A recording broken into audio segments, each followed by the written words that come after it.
If you've ever wanted to own any of our collections, now is the time to make that purchase. I can't guarantee that these collections will be available next year. Check out our new program for ownership. Believe it or not, it'll save you a lot of money. Go to oldtimeradiodvd.com and you can learn all about it there. That's oldtimeradiodvd.com, and Merry Christmas and a Happy Hanukkah to all, and to all a happy and a prosperous New Year. Give the gift that gives on giving. Go to oldtimeradiodvd.com.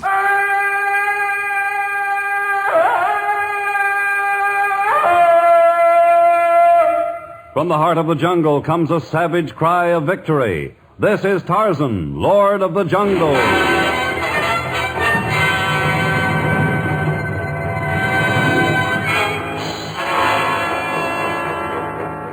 From the black core of dark Africa, land of enchantment, mystery, and violence, comes one of the most colorful figures of all time, transcribed from the immortal pen of Edgar Rice Burroughs. Tarzan, the bronzed white son of the jungle. And now, in the very words of Mr. Burroughs, the story of Congo Christmas.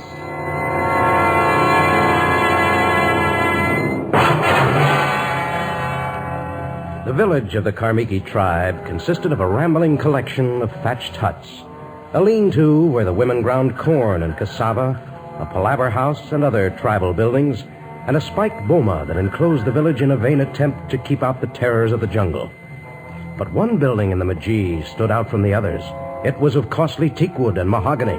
Its door was of burnished copper, and fierce guards stood at its entranceway. This was the temple of Miyomoko, moon god of the Karmiki. The single eye of the moon god, a priceless star sapphire in the center of its forehead, glowered malevolently in the near darkness of the jungle dusk as a handsome young warrior placed a sacrifice of wild fruit at the feet of his idol. Great Miyomoko, forgive Kedi for what he has done. Kedi not know what he do to make moon god angry, but now he not catch fish in his nets. Animals not come to his traps. His cattle run away, and Kedi not find them. Why you are angry, great Miyomoko? I will tell you why Miyomoko is angry, son of Kamiki. Oh, the high priest. Miyomoko is not angry with you, Kedi. He is angry with all of the Kamiki tribe. But because you are strongest and bravest of the young warriors, he has selected you to redeem the people of tribe. That is why my cattle run away? Why I no catch fish or animals? It was a sign so that you would know you were the Matule.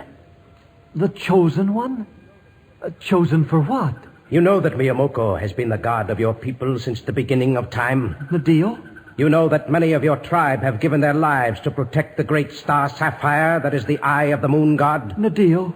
That many, including the father, the grandfather, and the great-grandfather of Miyomoko's high priest, have died for the moon idol? Yes, I know all of this, high priest. And yet, with each passing day, more people of tribe turn from Miyomoko and worship a false god. You mean those who go to missionary? Nidio, unless missionary is destroyed, unless people of Karmiki return to Miyomoko, fish will no longer come to our streams, our cattle will all disappear, our fields will be barren, and our children will die unborn. But what is Kedi to do? Tonight, when the moon is high, you, the chosen one, must go to the missionary building. You must find the man, Collier, and you must kill. I, High Priest of Miyomoko, have spoken.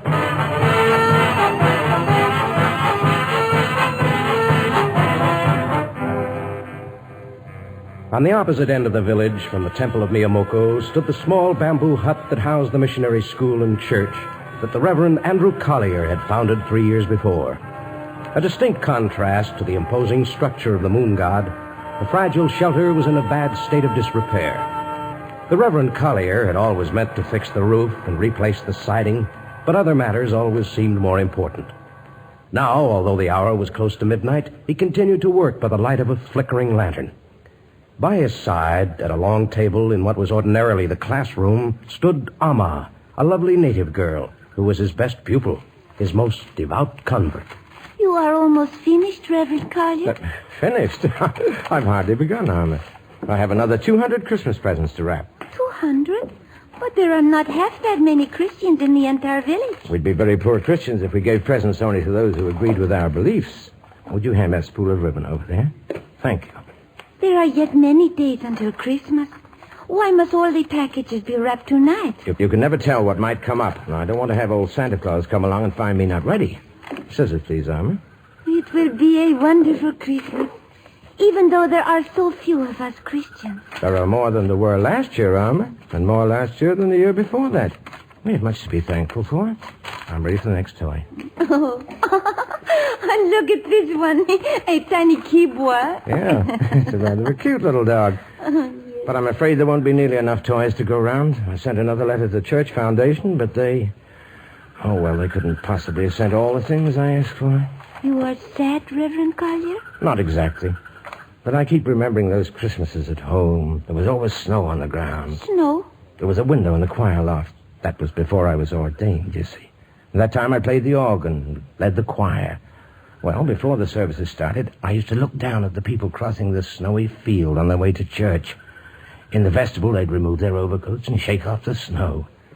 And then the big doors at the back of the church would open and they'd start to pour in.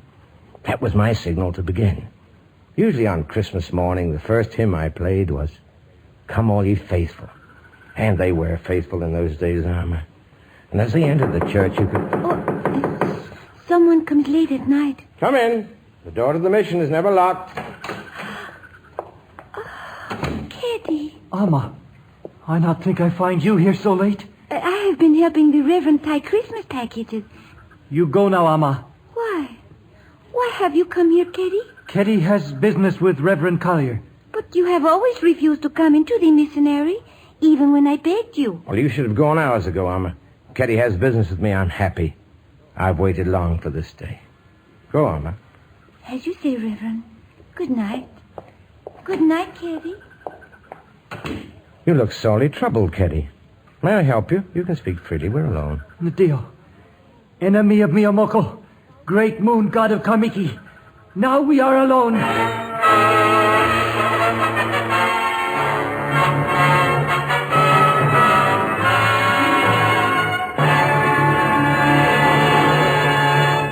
In just a moment, we'll return to our exciting story of Congo Christmas.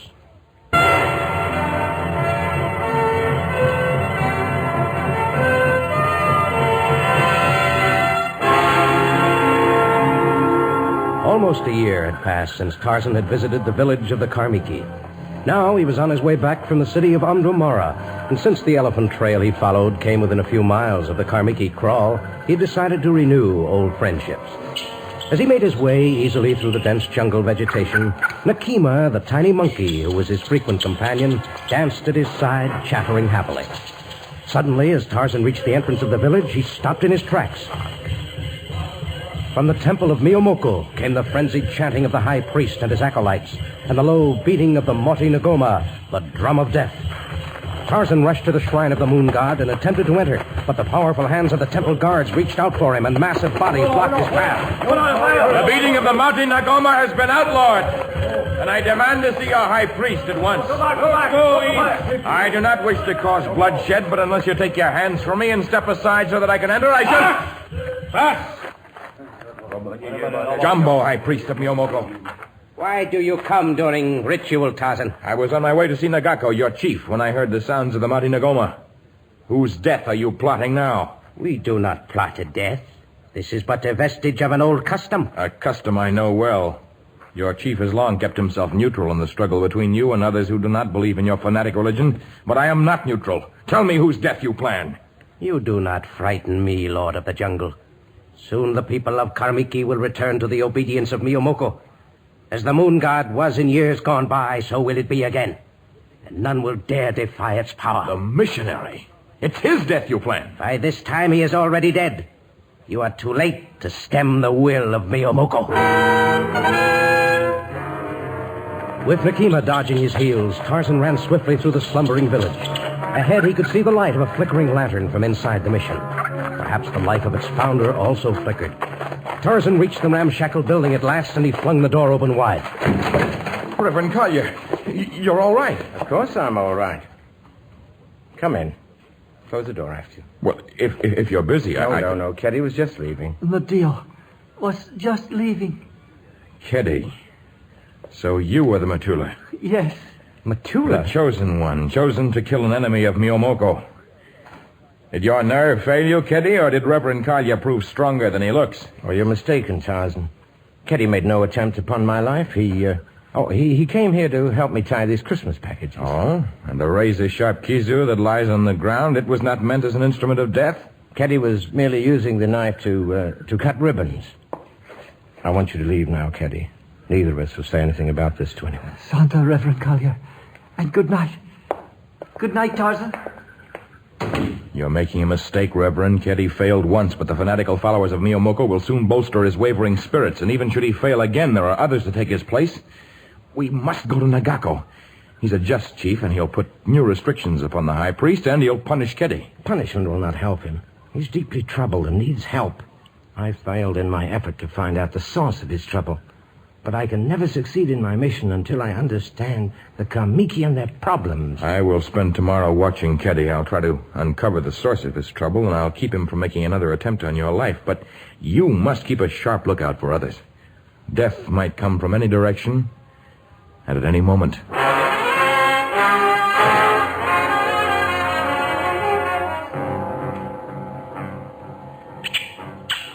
All the next day, Tarzan shadowed Keddy.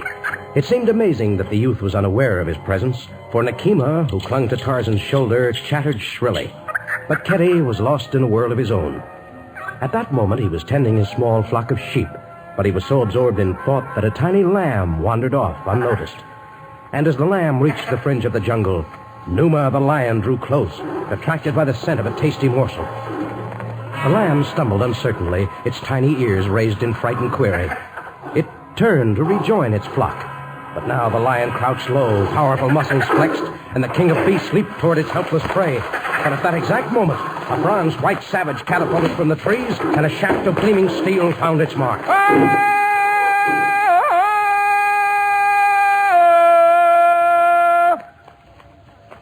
My lamb, Tarzan. Keddy's little lamb wandered off. Where is... Your lamb is safe through no fault of your own, Keddy. Oh, not Keddy's fault. His sheep, cattle wander off and cannot be found. Fish not bite on his line or enter his traps. Animals not caught by his snares. Is because Miyomoko is angry. Keddy is bewitched. Keddy, I've been following you all day, and I can tell you why these misfortunes befall you. Why? Because you have no time to properly tend your nets or your traps. I watched you spend the entire morning peering through the window of the mission. I saw you stand for hours this afternoon near the hut where the women bake bread. And I observed you following the maidens when they went to the stream to fetch water. Tarzan saw Keddy do these things? I did. Keddy, you're so busy trying to catch glimpses of that girl, Amma, that you have no time for the other matters. When she's not within sight, you're busy dreaming of her. Naturally, your cattle and your sheep wander off unnoticed. The serious malady from which you suffer is known as love. It's true. That is Keddy's great trouble. Trouble? Well, if you're in love with Amma, why do you not ask to make marriage with her?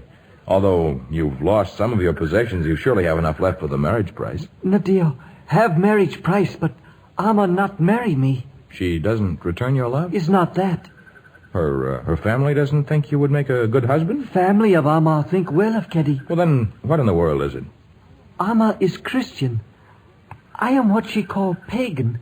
Reverend Collier say she cannot marry me. High priest of Miyomoko say I cannot marry her. Oh, so that's the root of all the trouble.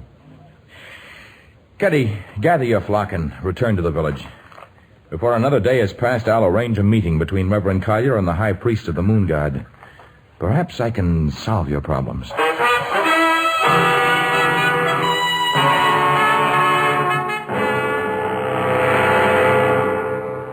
I, the high priest of Miyomoko, will not leave the temple to visit the intruder. The Reverend Collier has agreed to come here to discuss the matter. He may enter, but only in the custody of 4 of my strongest guards. You are to be alone in the temple when he comes. The guards and the other priests and the sentries are to be removed. You're to meet as equals. And why should I agree to such ridiculous conditions? Because your chief, the mighty Nagako, knows nothing of your instructions to Keddy.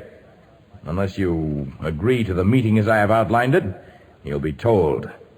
Nagako has no patience with plans for murder, and you shall feel the fury of his anger and the power of his authority. I agree to your terms. Tell the Reverend Collier to enter the temple when the hour of midnight has come again.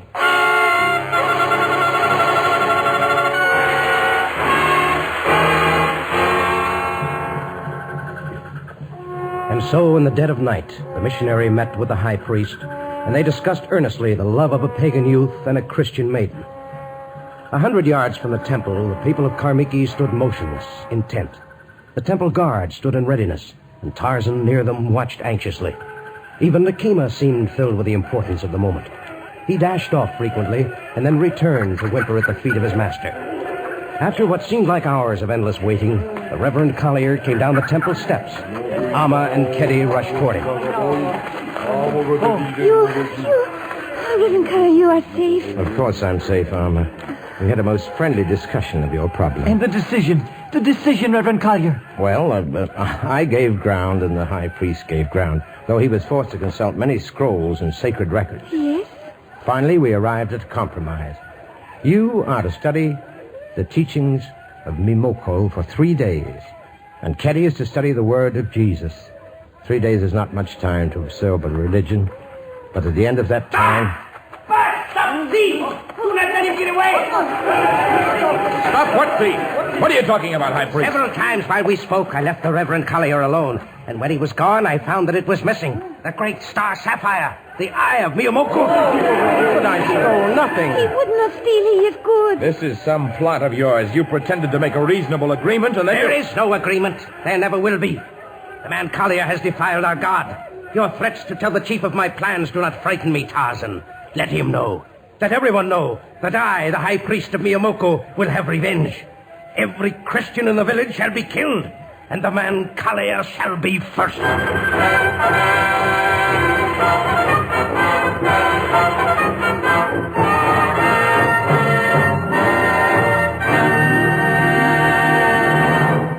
In just a moment, the strange conclusion of Congo Christmas.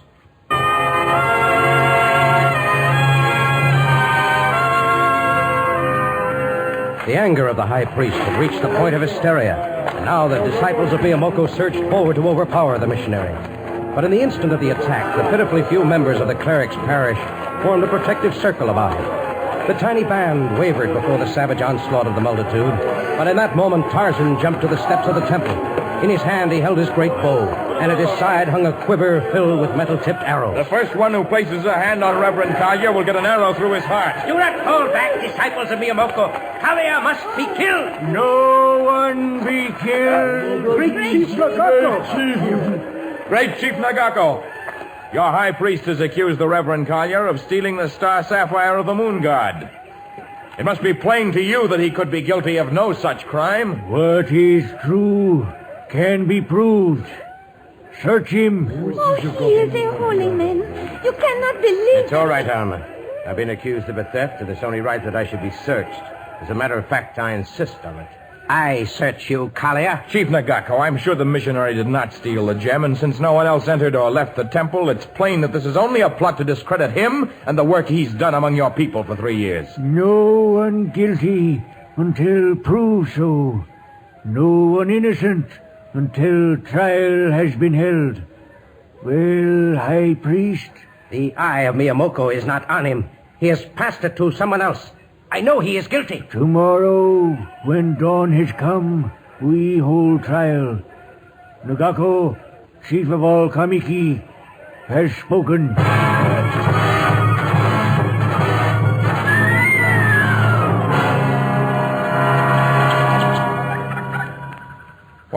Why do you not invite me inside the mission, Reverend Collier? We can talk out here. There's much talk among the natives. Although the High Council did not find you guilty, there are those who insist now that you are concealing something. Why? Oh, surely you're not that blind, Reverend. This morning a large safari arrived with many packages for you, and one crate so large that it took 2 elephants to carry. You've taken these things inside, and the door has remained closed. Can't you see that you're inviting suspicion? Perhaps. Perhaps.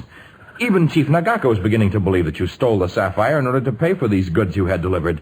I ask you to tell me what the crates contained. Well, it would be easy for you to climb to that tree over there and look down into the mission. The road's still open in many places. I will not look in without your invitation, and Nagako has forbidden the others to do so.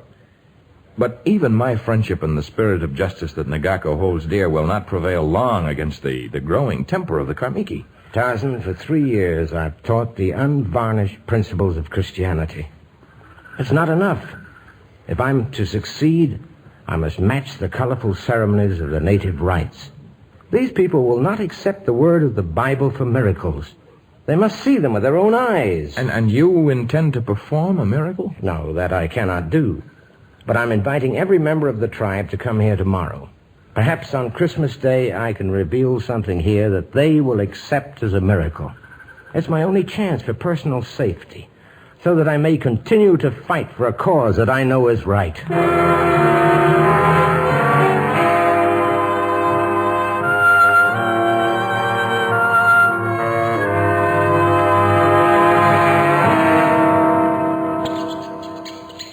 It's late, Keddy.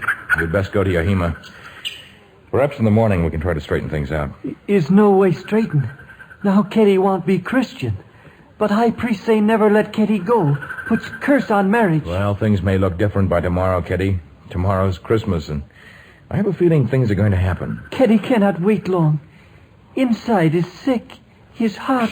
Someone coming. I go. But try help poor Keddy. Be well, Tarzan. Go well, Keddy.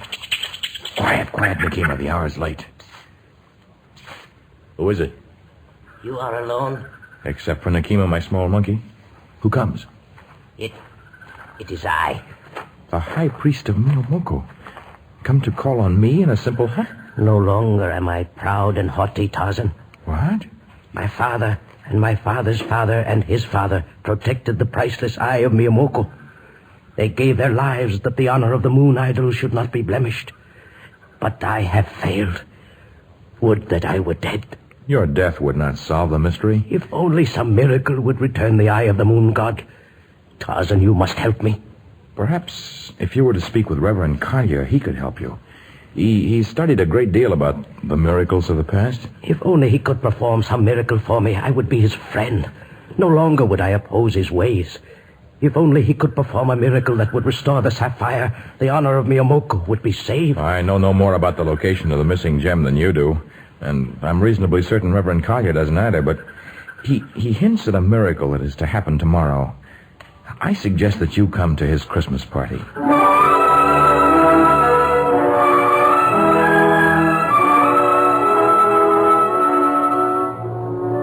Christmas in the Congo. The dawn came early and the sun was strong. But even before the daylight had come, the entire village had gathered outside of the tiny mission. Inside, the Reverend Collier peered out nervously. The church foundation had been generous beyond his fondest dreams, but everything they'd sent him might be in vain. Now, as he nodded to Amma, the doors and the windows were thrown open. In front of the strange-tempered crowd, he could see the high priest, Tarzan, Nagako, the aging chief, Keddy, and the others. They watched him intently as he sat down before a huge box-like structure, a strange affair that had required 2 elephants to carry. And then, as he'd done so long ago, on those Christmases before he'd been ordained, the man Collier set to his task.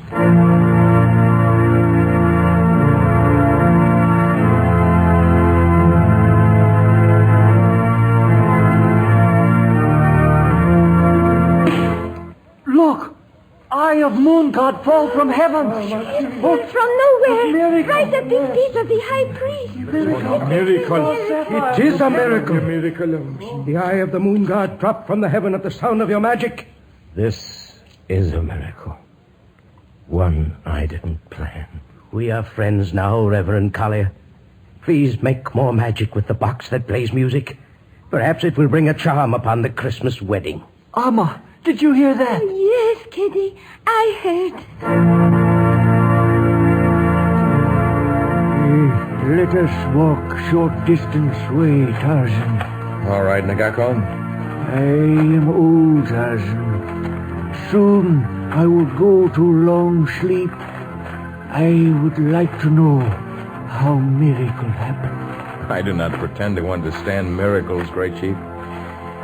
But now that I look back, the only one who could have slipped into the temple and stolen the jewel was my tiny monkey, Nikima.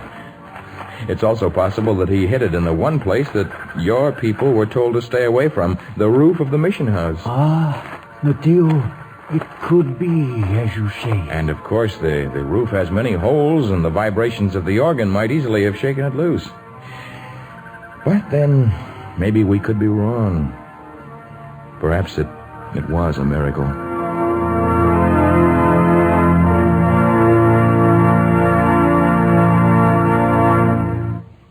All of us connected with the production of Tarzan join in wishing you a very happy Christmas. And we invite you to remain for a preview of our next story.